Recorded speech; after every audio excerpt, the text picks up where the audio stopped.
नमस्कार, DD news पर आप देख रहे हैं कश्मीर का सच। मैं हूं अशोक श्रीवास्तव। और कश्मीर का सच क्यों? इसलिए क्योंकि कश्मीर का झूठ भी बड़े पैमाने पर पाकिस्तान और पाकिस्तान परस्त ताकतें पूरी दुनिया में, हिंदुस्तान के बाहर इस तरह के झूठ फैलाने की कोशिश कर रही हैं। इसलिए कश्मीर के सच से आपको रूबरू कराने के लिए हम ये कश्मीर का सच लेकर आते हैं। आपको रोज हम ऐसे बहुत सारी चीजें दिखाते हैं, बहुत सारे आपको लोगों की बातें सुनाते हैं जो दरअसल कश्मीर का सच है, और जो वो सच है जिसको आप जान ना पाए उससे आपको रोका जाता है। कश्मीर के सच की जब मैं बात करता हूं तो कश्मीर के सच बहुत सारी हैं। आपको झूठ भी बताऊंगा कश्मीर का, लेकिन उससे पहले ये बता दूं कि बड़ा सच क्या है। बड़ा सच ये है कश्मीर का कि भारत को एक बड़ी कामयाबी जो है, अगर कहें कि अंतर्राष्ट्रीय मंच पर यह मिली है कि FATF एशिया पैसिफिक ने पाकिस्तान को ब्लैक लिस्टेड कर दिया। FATF जो आप समझते हैं कि ये वो दरअसल संस्था है जो आतंकवाद को लेकर कौन देश कैसे कार्रवाई कर रहा है उसको लेकर के वो लगातार हरकत में रहता है और वो एक्शन लेता है। FATF एशिया पैसिफिक ने पाकिस्तान को ब्लैक लिस्टेड कर दिया। इसका मायने क्या है? इसका मायने ये है कि दरअसल पाकिस्तान ही न सिर्फ जम्मू कश्मीर बल्कि पूरी दुनिया में आतंकवाद को फैला रहा है। इसके बारे में आपको विस्तार से बताऊंगा। दूसरा सच क्या है कश्मीर का एक बड़ा सच ये भी है कि 600 से ज्यादा, जी हां 600 से ज्यादा कश्मीरियों ने एक चिट्ठी लिखी है, और इस चिट्ठी लिख करके उन्होंने बाकायदा प्रधानमंत्री का और साथ साथ देश की सरकार को धन्यवाद किया है। 370 हटाने के लिए उन्होंने बाकायदा धन्यवाद किया। बहुत बड़ी बड़ी हस्तियां हैं, इसके बारे में भी आपको विस्तार से बताऊंगा। लेकिन शुरुआत इस बात से करता हूं कि प्रधानमंत्री आप जानते हैं कि इस वक्त UAE के पहुंचे, लेकिन वो फ्रांस के दौरे पर गए थे, और फ्रांस ने कश्मीर के मुद्दे पर भारत को खुलकर समर्थन दिया है और साफ तौर पर कहा है कि इसमें किसी तीसरे व्यक्ति के दखल देने की गुंजाइश नहीं है। और प्रधानमंत्री जब फ्रांस में, आज जब वहां पर फ्रांस में जो भारतवंशी हैं उनके बीच जब पहुंचे तो उन्होंने अपनी सभा में 370 हटाए जाने के मसले पर भी अपने मन की बात रखी। क्या कहा प्रधानमंत्री ने, सुनते हैं। हिंदुस्तान में टेम्पररी के लिए व्यवस्था नहीं है।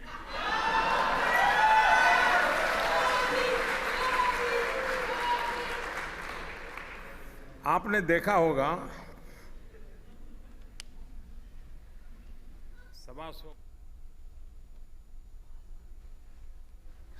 गांधी और बुद्ध की धरती, राम और कृष्ण की भूमि, टेम्पररी को निकालते निकालते 70 साल चले गए।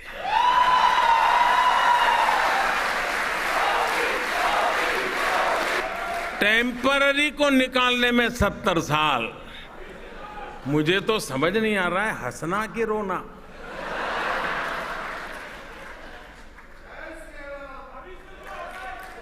खैर साथियों, रिफॉर्म, परफॉर्म, ट्रांसफॉर्म और परमानेंट व्यवस्थाओं के साथ, पक्के निर्धार के साथ देश चल पड़ा है, चलता रहेगा, मकसद को भी पूरा करेगा, मंजिल को भी प्राप्त करेगा।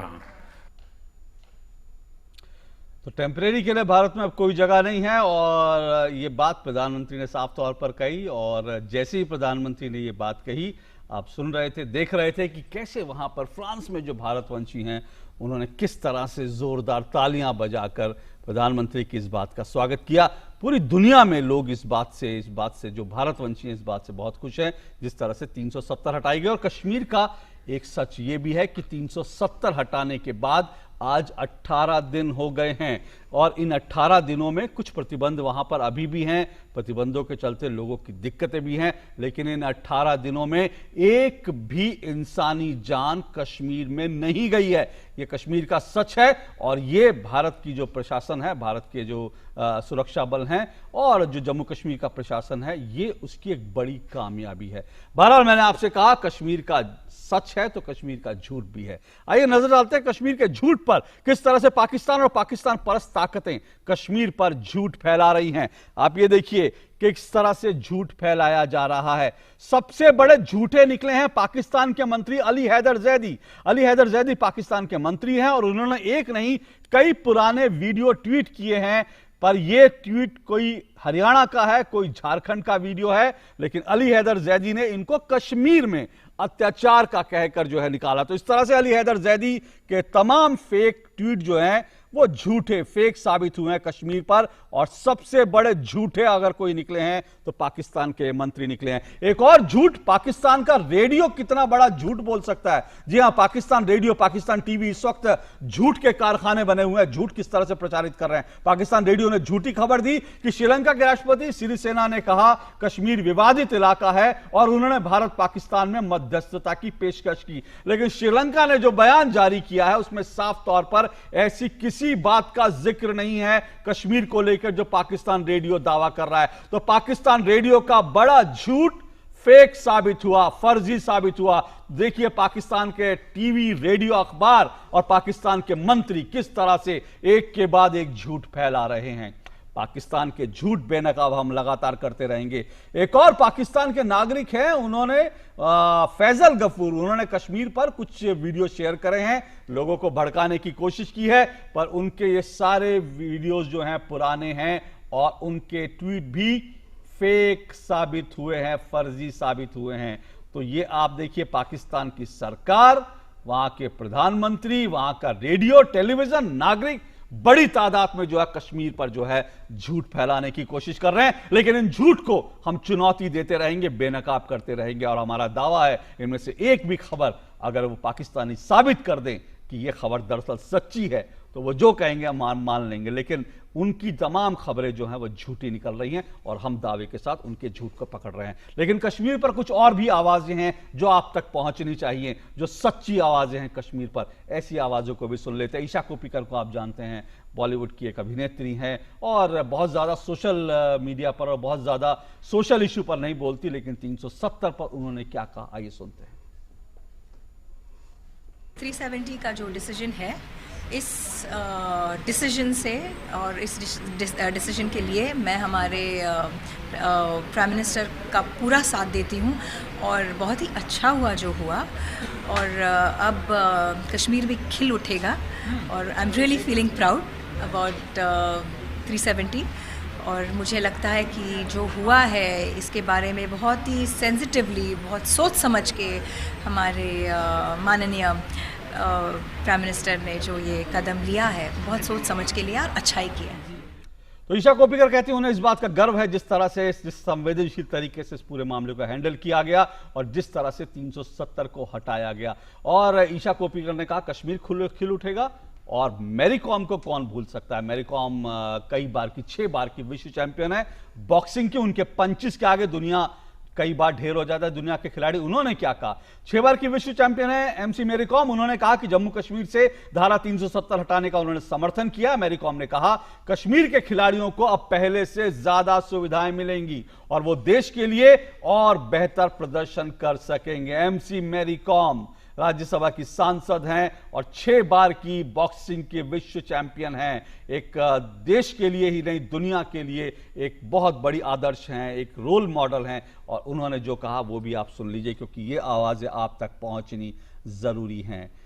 600 लोगों ने जो चिट्ठी लिखी है वो आवाज भी आप तक पहुंचाऊंगा, बताऊंगा उन्होंने 600 लोगों ने जो चिट्ठी लिखी है उसमें क्या है। लेकिन उससे पहले इस वक्त जो है जम्मू कश्मीर में, जैसा मैंने कहा, 18 दिन हो गए और कोई भी इंसानी जान नहीं गई, ये बड़ी बात है। और अब साथ साथ जम्मू कश्मीर सरकार लगातार एक कोशिश कर रही है कि किस तरह से लोगों तक पहुंचा जाए। लोगों को दिक्कतें हैं, जैसा मैं बार बार कह रहा हूं, क्योंकि फोन लाइन नहीं है और कुछ प्रतिबंध हैं, धारा 144 लगी हुई है। लेकिन इन प्रतिबंधों के बीच अलगाववादी क्या कर रहे हैं। अलगाववादियों ने आज वहां पर बंद का कॉल किया। जी हां, देखिए, लोग अगर मुश्किल में हैं तो कैसे लोगों की मुश्किलें और बढ़ाई जाएं, इस तरफ अलगाववादी लगे। लेकिन जम्मू कश्मीर में प्रशासन और साथ साथ वहां पर जो तमाम सेना है, सीआरपीएफ वाले हैं, किस तरह से स्थानीय लोगों की मदद करने में लगे हुए हैं, उनकी जिंदगी, ताकि प्रतिबंधों के बीच भी वो आसानी से अपनी जिंदगी चला सके। उसको लेकर क्या कुछ हो रहा है ये जरा देख लेते हैं। बडगाम में सेना किस तरह से स्थानीय लोगों को, उनको लगातार उनको मदद उपलब्ध करा रही है कि वो फोन कर सकें। हम आपको सुनाते हैं कि किस तरह से बडगाम में लोगों की परेशानी को दूर करने की कोशिशें की जा रही हैं। तो इस तरह से बहुत हेल्प हो रही है, बाकी जगहों से तो बहुत हेल्प हो रही है यहाँ पे, क्योंकि यहाँ पे टाइमिंग भी अच्छी मिलती है फ़ोन करने के लिए, और मैं फ़ोन भी अच्छे से कर पाता हूँ, बात भी अच्छे से कर पाता हूँ, कोई रेस्ट्रिक्शंस नहीं है ऐसे फ़ोन करने की, आराम से हो जाता है सब कुछ। जी, अपनी जो है टिकट कंफर्म करानी थी, तो वो अब मैंने उनको नंबर दिया उसका, तो अब इन्होंने बोला कि हम इसको बताएंगे, दिल्ली कॉल करके वहाँ से ये कंफर्म करवाएंगे, तो अब बस उसी के लिए मैं आया था। बहुत ही अच्छा है यहाँ पे, इन्होंने इस्टेब्लिश किया हुआ है, तो लोगों के लिए फ़ायदा ही हो रहा है अभी। तो देखिए किस तरह से लोगों की जिंदगी आसान बने, उसके लिए लगातार ये सेना का एक कॉल सेंटर था, जहां कोई भी कश्मीरी जाकर के बडगाम में कोई भी कश्मीरी जाकर के फोन कर सकता है और कहीं भी फोन कर सकता है, हिंदुस्तान में, हिंदुस्तान के बाहर। ऐसे कई सेंटर डीसी ऑफिसों में और कई जगह पे लगाए गए हैं ताकि लोगों को जो फोन कॉल बंद हैं, लोगों को उसके कारण तकलीफ ना हो। विजय क्रांति जी हमारे साथ जुड़े हुए हैं, हमारे सीनियर कंसल्टिंग एडिटर हैं डीडी न्यूज के।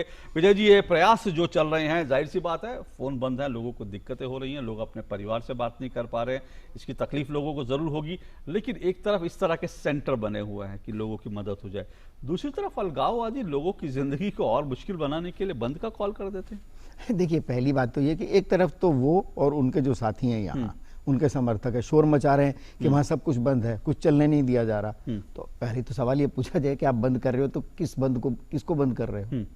जब पहले ही अगर आप ये दावा कर रहे हैं कि वहाँ जिंदगी बंद हुई पड़ी है तो फिर काहे को ये किस चीज के लिए, किसके लिए बता रहे हैं? देखिए, ये बंद जो है ना, ये एक बड़ा पुराना और बड़ा झूठा सा हथियार है जो बहुत देर से चलता आ रहा है। वहाँ ये गिलानी साहब जो हैं, ये उनके पास और कुछ करने को काम रहा नहीं पिछले कम से कम 40 साल में। वो एक पूरी बिरादरी है जो अपना कैलेंडर छापती है कि आज इस दिन बंद होगा, इस दिन बंद होगा, इस दिन ये बाजार बंद होगा। और कश्मीर के जो लोग हैं उनकी जिंदगी को तो वो बंद करते आ रहे हैं। आप उनसे पूछिए कि आपके घर का कोई बच्चा कश्मीर में पढ़ता है, आपके कोई घर का जो बेटा बेटी दामाद नौकरी करते हैं यहाँ, या यहाँ रहते हैं, या कभी उनकी पिटाई हुई हो, कोई उनमें से अरेस्ट हुआ हो, किसी को गोली लगी हो। इन लोगों ने लगातार वो जो गरीब कश्मीरी है उसके बच्चे को आगे किया, उसको पत्थर दिए, पैसे दिए, और गोली खाने की टाइम आए, मार पिटाई होने की टाइम है तो कश्मीरी का बच्चा होगा। और जो कमाइयां करनी है, पैसे कमाने हैं और ऐश करनी है तो इनके बच्चे लंदन में रहेंगे, इनके बच्चे बैंगलोर में। दृश्य भी मैं दर्शकों मैं ये भी कहूंगा, ये दृश्य भी देखिए, ये कश्मीर के, जम्मू कश्मीर के आज के दृश्य हैं, आज के दृश्य हैं बडगाम के। जो लोग ये कहते हैं कि वहां पर लोगों को परेशान कर रही है सेना, उनको ये दृश्य जरूर देखने चाहिए। वो मीडिया, वो वेस्टर्न मीडिया, पश्चिम मीडिया जो आंख पर पट्टी बांधकर कश्मीर की रिपोर्टिंग करते हैं, अलगाववादियों के घरों में जाकर के कश्मीर की रिपोर्टिंग करते हैं, आतंकवादियों से सूत्र उनके बन जाते हैं, उनको ये देखना चाहिए। देखिए सेना किस तरह से, सेना के अधिकारी स्थानीय लोगों से मिल रहे हैं, उनकी मदद के लिए जो है उनको फोन करवा रही है। दृश्य आज के हैं, ये आज का कश्मीर है, ये आप देखिए बडगाम के आज के दृश्य हैं। ये आंखें खुलनी चाहिए झूठ फैलाने वालों की कि किस तरह से वहां पर लोगों की जिंदगी मुश्किल है, उनको बडगाम तक आना पड़ता है फोन करने के लिए, लेकिन ऐसा नहीं है कि उनको फोन करने की सुविधा उपलब्ध नहीं है, और इसके लिए कोई पैसा ना डीसी ऑफिस में लिया जाता है, ना सेना के, ना सीआरपीएफ के किसी सेंटर में लिया जाता है। आप दुनिया में कहीं पर भी फोन कर सकते हैं। ये दृश्य देखिए, ये आज के कश्मीर है, ये कश्मीर का आज का सच है जो हम आपको डीडी न्यूज पर दिखा रहे हैं। तो एक तरफ भारतीय सेना है, भारत का प्रशासन है, जम्मू कश्मीर का प्रशासन है, कैसे लोगों के तार जोड़ने की कोशिश कर रहा है, और दूसरी तरफ पाकिस्तान है। आप पाकिस्तान का सच भी देख लीजिए। अब पाकिस्तान का सच भी आपको दिखा दें। FATF आप जानते हैं कि एक बड़ी संस्था है, और किस तरह से पाकिस्तान आतंकिस्तान साबित हो गया है, ये आप देखिए। कश्मीर सहित दुनिया भर में आतंक फैलाने वाला पाकिस्तान बेनकाब हो गया है। आतंकवाद के मुद्दे पर FATF के एशिया प्रशांत समूह ने पाकिस्तान को ब्लैक लिस्टेड कर दिया है। आतंकवाद के मुद्दे पर भारत का पक्ष एक बार फिर साबित हुआ सही। जम्मू कश्मीर में पाकिस्तान लगातार आतंकवाद को बढ़ावा देता रहा है। कश्मीर में आतंकी संगठन JKLF को पाकिस्तान ने खड़ा किया, कौन नहीं जानता, हथियार पाकिस्तान ने भेजे। पाकिस्तान के कब्जे वाले कश्मीर में आतंकवादियों को आज भी ट्रेनिंग दी जाती है। पाकिस्तान की सेना और ISI देती है आतंकवादियों को लगातार ट्रेनिंग, उनको हथियार मुहैया कराती है, पैसा देती है। लश्कर-ए-तोयबा, हिजबुल मुजाहिदीन, जमात-उद-दावा जैसे आतंकवादी संगठन पाकिस्तान में ही पल रहे हैं। पाकिस्तान प्रायोजित आतंकवाद के चलते जम्मू कश्मीर में 40,000 से ज्यादा लोगों की 40,000 से ज्यादा इंसानी की जानें गई हैं। लेकिन अब एफएटीएफ ने माना है कि पाकिस्तान ने 40 में से 32 जो कानून थे मानक उनका पालन नहीं किया। अक्टूबर में एफएटीएफ के प्रमुख समूह की बैठक होगी, लेकिन इस वक्त एफएटीएफ के एशिया पैसिफिक ने जो फैसला लिया पाकिस्तान के लिए बड़ी मुश्किल है, क्योंकि दिवालिया होने की कगार पर खड़ा है पाकिस्तान, और पाकिस्तान के लिए बहुत बड़ा यह झटका है। और साथ साथ पाकिस्तान का जो झूठ है कि वह आतंकवाद नहीं फैला रहा, वो आतंकवाद भी पाकिस्तान दरअसल आतंकवाद को फैला रहा है, यह साबित हो गया एफएटीएफ की इस रिपोर्ट से। जम्मू कश्मीर के लोगों की, देश के लोगों की, दुनिया के लोगों की, और वो लोग जो इसे नया पाकिस्तान कहते हैं, जो लोग इमरान खान से बड़ी उम्मीदें बांधते हैं, उनकी भी आंखें खुली जानी चाहिए, क्योंकि एफएटीएफ एक अंतर्राष्ट्रीय संस्था, इसमें एक दो नहीं, इसमें दर्जनों देश शामिल हैं। उसके बाद उन्होंने जांच पड़ताल की और यह पाया कि पाकिस्तान दरअसल आतंकवाद को रोकने के लिए अपनी जमीन से कुछ नहीं कर रहा। इसलिए एफएटीएफ के एशिया पैसिफिक जो है समूह, उसने पाकिस्तान को ब्लैक लिस्टेड कर दिया। विजय क्रांति जी, कितनी बड़ी खबर है ये, ब्लैक लिस्टेड करा है। इसका मतलब है अक्टूबर में पाकिस्तान जो है, मुख्य समूह की बात करें तो वहां ग्रे लिस्ट में है, और पाकिस्तान के लिए साफ तौर पे सबूत है कि आप आतंकवादी देश है, आप आतंकवाद को फैलाते हैं। देखिए, पाकिस्तान के लिए इस वक्त दोहरी मार हुई है। एक तो ये कि वो पिछले 70 साल से उम्मीद बांधे हुए था कि कश्मीर में कुछ होगा उनके हक में, और यहाँ अचानक उन्होंने देखा कि इस सरकार ने तो सारा तख्ता ही उनके इरादों का तख्ता पलट दिया। 370 जो है उसमें अमेंडमेंट की, और जम्मू कश्मीर का जो नया स्टेटस है, अब वो कश्मीर उसको पाकिस्तान को रास नहीं आ रहा है। इस मौके पर ये तो पहले तो वहाँ मार पड़ी थी, अब एक अंतर्राष्ट्रीय स्तर पर मार पड़ गई। ये जो एफटीएफ का जो उनकी यूं समझिए ब्लैक लिस्टिंग हो रही है, वो उसका मतलब सिर्फ कोई बदनामी वाली बात नहीं है कि वो आतंकवाद वो नहीं उसको हटाने में कुछ योगदान दे रहे, इसलिए उनको अलग रखा जाए। असल में ये जो ऑलरेडी पाकिस्तान की इकोनॉमी जिस बुरी तरह से पिटी हुई है, गिर रही है, वहाँ रोटी के कीमत को राशन करने के लिए, कीमत को तय करने के लिए प्रधानमंत्री को आना पड़ रहा है। ये बुरी हालत है वहाँ पर। वहाँ पर दुनिया ये भी कह दे कि अब तुम्हें उधार भी नहीं मिलेगा। आप इमेजिन कीजिए कि किसी सरकार की क्या हालत होगी कि एक तो पहले घर में फाका मस्ती हो रही है, वो गरीबी हो रही है, चीज़ें नहीं मिल रही हैं, तो जो एक उम्मीद होती है कि चलो दुनिया से कहीं से उधार मिलेगा, कहीं कुछ मदद मिलेगी, वहाँ वो डिस्क्वालीफाई हो जाते हैं। तो ये जो एक, जिसको यूं कहेंगे, एक बड़ा करारा चांटा रसीद हुआ है वहाँ के प्रधानमंत्री को और वहाँ की व्यवस्था को। और अगर आप सोशल मीडिया पे जाएंगे तो बड़े सारे पाकिस्तान के लोगों के जो साउंड बाइट्स हैं आप सुन पाएंगे। एक साउंड बाइट बड़ा दिलचस्प है। एक पत्रकार ने पाकिस्तानी नागरिक से पूछा कि इमरान खान बहुत हैंडसम है, बहुत खूबसूरत है। हमारे भारत के बहुत सारे पत्रकारों को भी इमरान खान बड़े हैंडसम लगते हैं, लगता है कि बहुत कुछ वो बदलाव करने वाले हैं, न्यू पाकिस्तान बनाने वाले हैं। तो जब एक पाकिस्तानी नागरिक से पूछा गया तो उसका जवाब था कि इमरान खान अगर हैंडसम है तो क्या मैं उनको पका के खा जाऊं, क्योंकि मुझे रोटी नहीं मिल रही है, यहाँ पे महंगाई इतनी है, मैं भूखे मर रहा हूं, तो इमरान खान को पका के मुझे खाना नहीं है, वो हैंडसम होंगे। तो ये देखिए कि पाकिस्तान के नागरिक क्या कहते हैं, और हिंदुस्तान की कुछ मीडिया उन्हीं इमरान खान को हीरो भी बनाती है। बहरहाल एक छोटा सा ब्रेक लेते हैं। ब्रेक के बाद 600 कश्मीरियों ने चिट्ठी लिखी है और दिल से कहा है well done India, well done Modi. चिट्ठी क्या है बताऊंगा इस ब्रेक के बाद।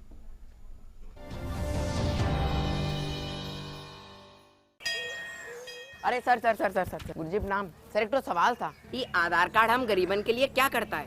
आधार कार्ड सरकार गरीबों के लिए बहुत सारा पैसा भेजती है, लेकिन उस पैसे में से काफी सारा पैसा बीच में ही लीक हो जाता है, बिल्कुल इस पाइप की लीकेज की तरह। तो सर इसमें आधार कार्ड क्या करता है? पाइप में छेद करने वाले बेईमानों को पहचान लेता है और पैसा सीधे गरीबों के खाते में। ये तो फायदे की चीज है सर। तभी तो मैं कहता हूँ बेटा, आधार अपना लो। हेलो, कौन? नमस्कार मैडम। जी हम 10 वही जो बच्चों को देते हैं बड़ा काश। सोचा आपको बता दें कि हम फिर मिलने आ रहे हैं आपके बच्चे से, उसकी तबीयत बिगाड़ेंगे।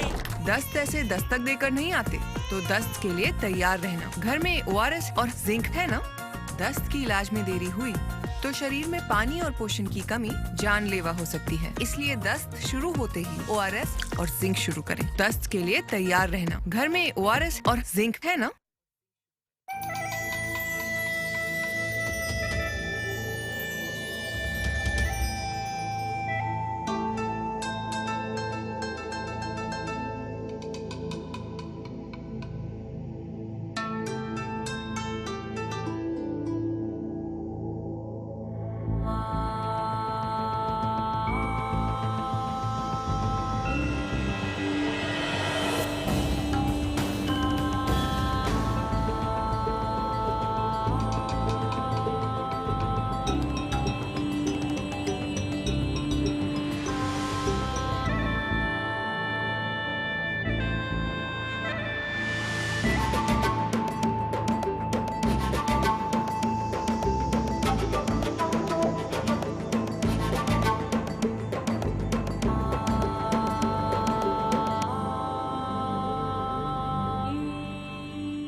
अरे sir sir sir sir sir गुरुजी प्रणाम। सर एक तो सवाल था, ये आधार कार्ड हम गरीबन के लिए क्या करता है? आधार कार्ड सरकार गरीबों के लिए बहुत सारा पैसा भेजती है, लेकिन उस पैसे में से काफी सारा पैसा बीच में ही लीक हो जाता है, बिल्कुल इस पाइप की लीकेज की तरह। तो सर इसमें आधार कार्ड क्या करता है? पाइप में छेद करने वाले बेईमानों को पहचान लेता है और पैसा सीधे गरीबों के खाते में। ये तो फायदे की चीज है सर। तभी तो मैं कहता हूँ बेटा, आधार अपना लो।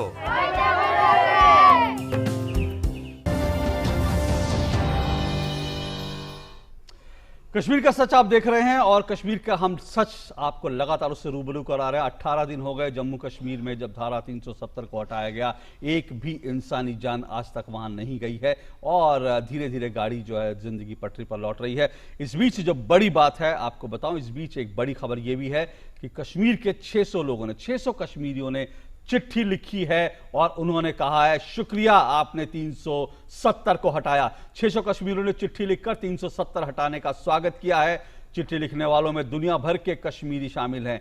इस चिट्ठी में मोदी सरकार ने धारा 370 हटाने के फैसले का स्वागत किया गया है। जम्मू कश्मीर और लद्दाख को बांटने का भी स्वागत किया गया है और इसमें लिखा है कि हम दुनिया भर में फैले कश्मीरी जम्मू कश्मीर और लद्दाख का भारत में पूरी तरह से विलय का स्वागत करते हैं। चिट्ठी पर दस्तखत करने वालों में फिल्म अभिनेता अनुपम खेर हैं, पद्मश्री सुभाष काक हैं, पद्मश्री पंडित भजन सोपोरी हैं।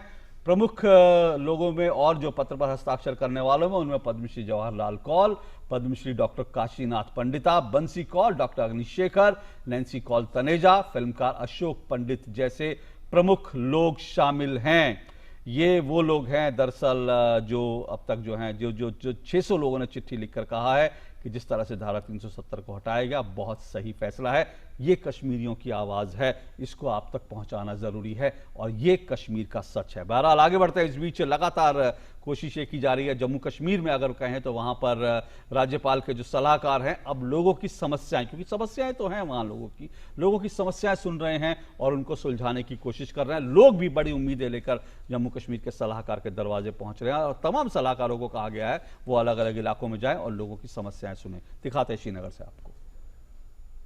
वो प्रॉब्लम हमारे सामने रख रहे हैं और जो उनके साथ इंटरेक्शन है उससे एविडेंट है कि वो एक तो प्रॉब्लम हमारे सामने प्रेजेंट कर रहे हैं, बट आल्सो जो हमारा सिस्टम है, जैसे हमारे साथ में सभी हेड्स ऑफ डिपार्टमेंट भी हैं, डायनामिक सिस्टम है लोगों के ग्रीवेंसेस को रिड्रेसल करने के लिए। सो जब से गवर्नर एडमिनिस्ट्रेशन आई हुई है तब से ही ये सिस्टम चल रहा है। तो ये वहां पर लोग भी पहुंचे, लोगों ने क्या कहा वो भी सुन लेते हैं कि लोग किस तरह से अपनी समस्याएं बता रहे हैं और संतुष्ट दिखाई दे रहे हैं। There is an illegal construction going on unabated at Shahzad Bagh, and the land has been taken by the broker. So with that intention, we came to the advisor so that he will address our problem, and he really addressed our problem, and the VC साहब also there. He gave the directions. कई बार हुकाम से हमने गुजारिश की कि हमारे इस इलाके में जो एसजी का वो बंड है उसमें बंड दिया जाए, वह फेंसिंग उस तरफ दिया जाए, मगर आज तक उस पर गौर नहीं किया गया है। शर्मा साहब से बिल्कुल उम्मीद है कि शर्मा साहब हमारी इस मुश्किलात का हल निकालेंगे जरूर। तो कश्मीरी लोग पहुंच रहे हैं, राज्यपाल के गवर्नर सलाहकार से बात कर रहे हैं और वो संतुष्ट दिखाई दे रहा है। उनको लग रहा है उनकी समस्याओं का हल निकलेगा और जाहिर सी बात है सरकार और प्रशासन को तेजी से काम करना भी पड़ेगा। इस बीच एक बहुत बड़ा वर्ग है जो अक्सर खुद को दलितों का हितैषी बताता है, लेकिन जम्मू कश्मीर में 370 हटने पर वो खामोश रहे, जबकि वाल्मीकि समाज को 370 हटने के बाद अब अपना हक मिलेगा। 70 साल से जम्मू कश्मीर के वाल्मीकि जो है वहां के नागरिक नहीं थे। 60 साल से जम्मू कश्मीर में रह रहे वाल्मीकि समाज को नागरिकता नहीं मिली। पूरे देश में दलितों वाल्मीकि समाज को मिले हैं कई अधिकार, लेकिन जम्मू कश्मीर में उन्हें ये अधिकार नहीं मिले थे अब तक। वाल्मीकि समाज के बच्चों को राज्य सरकार के इंजीनियरिंग, मेडिकल या किसी अन्य टेक्निकल कोर्स में कॉलेजों में एडमिशन नहीं मिलता था। ये देखिए किसे अन्याय था कितना बड़ा। वाल्मीकि समाज के पढ़े लिखे बच्चों को मैला ढोने के अलावा कोई और काम करने का हक नहीं दिया गया था। वाल्मीकि समाज के लोग लोकसभा चुनाव में वोट डाल सकते हैं, लेकिन विधानसभा चुनाव में उनको वोट डालने का अधिकार भी नहीं मिला था। और अब 370 हटने के बाद वाल्मीकि समाज की किस्मत खुलेगी। क्या कहते हैं लोग, जरा सुन लेते हैं। 370 धारा के हटने से और 35A के जाने से वाल्मीकि समाज में एक बड़ी खुशी का माहौल है और हमें अपना फ्यूचर ब्राइट होता दिख रहा है। इसमें जो हमारे नौजवान थे, जो पढ़े लिखे थे, और जो कुछ बिजनेस करना चाहते थे, अब उन पर कोई पाबंदी नहीं रही। जो बिजनेस करना चाहते हैं वो बिजनेस कर सकते हैं, जो पढ़ लिख कर आगे बढ़ना चाहते हैं, हायर एजुकेशन लेना चाहते हैं वो ले सकते हैं। वो जो जंजीरें हमारे 62 साल से हमारे गले में, हमारे पूरी बॉडी को बांध रखा था, वो जंजीरों से हमें श्री माननीय नरेंद्र मोदी जी द्वारा छुटकारा दे दिया गया है। बहुत सारी प्रॉब्लम थी, हम हायर एजुकेशन के लिए अप्लाई नहीं कर सकते थे। मतलब ऐसे मैंने बीए की है, अब मैं आगे हायर एजुकेशन के लिए एमए करूं तो मेरे को एडमिशन नहीं मिलती थी, क्योंकि स्टेट सब्जेक्ट मस्ट उन्होंने कंडीशन रखी थी। अब जब का ये state subject law central government की तरफ से, मोदी सरकार की तरफ से ख़त्म किया गया है, हमारा समाज बहुत खुश है और हम इसके लिए पूरी केंद्रीय प्रशासन का और केंद्रीय सरकार का बहुत बहुत धन्यवाद करते हैं, जिन्होंने हमारी सुध ली और इस नासूर को जो हमारे एक जंग की तरह लग चुका था उसको दूर किया। हमें बहुत सारी परेशानियाँ आती थी, क्योंकि प्रोफेशनल कोर्सेज के लिए भी पीआरसी चाहिए होता था और यहाँ पे बिजनेस करना हो तब भी पीआरसी चाहिए होता। स्टेट की कोई हम जॉब नहीं कर सकते। तो अब हमें हर तरफ से फ़ायदा है, क्योंकि अगर हम जो एजुकेशन को लेकर जो हमें रोक थी प्रोफेशनल कोर्सेज को लेके या कुछ भी, तो अब हमारी वो एजुकेशन को लेके वो रोक भी हट जाएगी। जैसे 370 हटी है, वैसे हमारी वो रोक भी हट गई और अब हमें यहाँ पे गवर्नमेंट जॉब्स में अप्लाई कर सकते हैं, हम आगे अपने ड्रीम्स को फुलफिल कर सकते हैं हर तरह से। तो दलित समाज के बच्चों को पैदा होते ही ये तय कर दिया जाता था कि वो मैला ढोने का ही काम करेगा। ये धारा 370 का सच था, ये जम्मू कश्मीर का सच था। लेकिन अब 370 हटने के बाद ये बच्चे भी पढ़ लिख सकेंगे, अच्छे रोजगार कर सकेंगे। ये बदलाव देश में आ रहा है, ये बदलाव जम्मू कश्मीर में आ रहा है और ये सच आप तक पहुंचना जरूरी था। बहुत से लोग खामोश हैं इस सारे तमाम चीजों पर। दलितों की आवाज बनने से जो है कैसे कतराते हैं, कैसे वो आप देख सकते हैं, समझ सकते हैं। लेकिन फिलहाल आज समय इतना है। बहुत बहुत शुक्रिया विजय क्रांति जी, आप हमारे साथ जुड़े और जम्मू कश्मीर का सच में, जम्मू कश्मीर के सच को हम लगातार लेकर आते रहेंगे और जम्मू कश्मीर का जो झूठ है, जो पाकिस्तान और पाकिस्तान परस्त ताकतों की तरफ से फैलाया जा रहा है, उसको लगातार एक्सपोज करते रहेंगे। फिलहाल इजाजत दीजिए, नमस्कार।